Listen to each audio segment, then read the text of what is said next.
Good morning. I'm Chance Storlin with your Express Briefing podcast for Wednesday, July 3rd.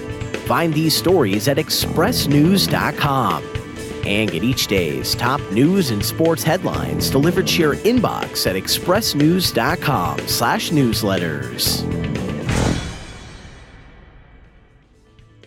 The Spurs will wrap up the Utah Summer League tonight with a game against the Jazz. The San Antonio Missions will play the Iowa Cubs today in their final game before the All-Star break.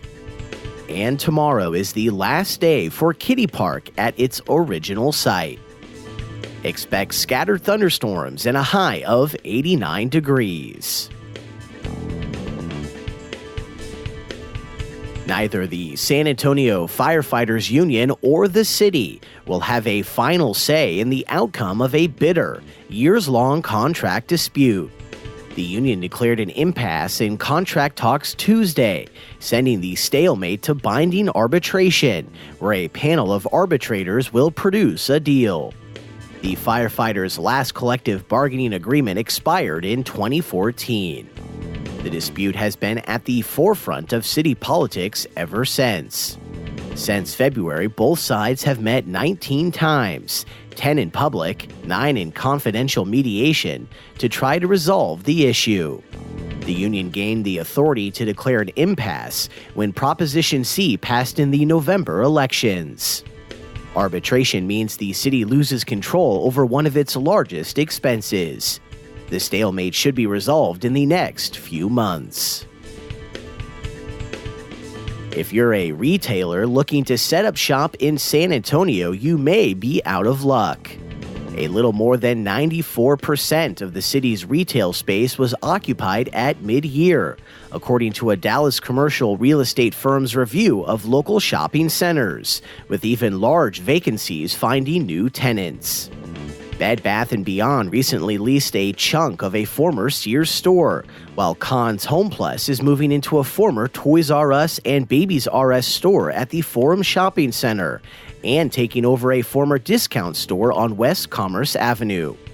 While the Dallas Fed reports retail sales continued falling in June, and executives were pessimistic about business conditions, more shop space is on the way. Several retail projects are in the works around San Antonio, with new construction expected to reach its highest point since 2016.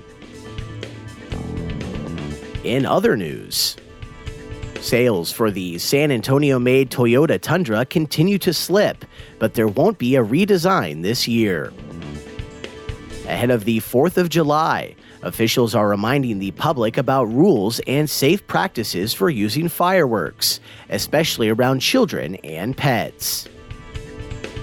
A San Antonio jury found 2 members of the Texas Mexican Mafia guilty of charges related to the way the gang tries to control the drug flow on the city's streets.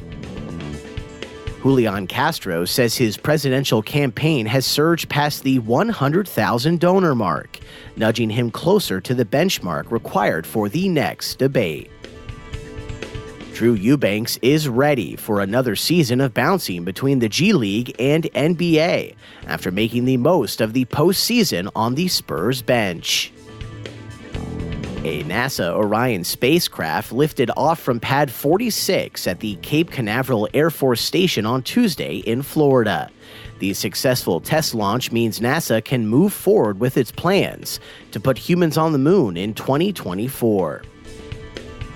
Cactus Pear Music Festival looks to the future, as this year's fest includes a series of free performances, a piece of music marking the 50th anniversary of the moon landing, and a new venue for the San Antonio concerts. Champagne, tequila, golf, and burgers will highlight the Culinaria Wine and Food Festival's 20th anniversary this fall. And San Antonio's newest dessert spot features giant ice cream sandwiches.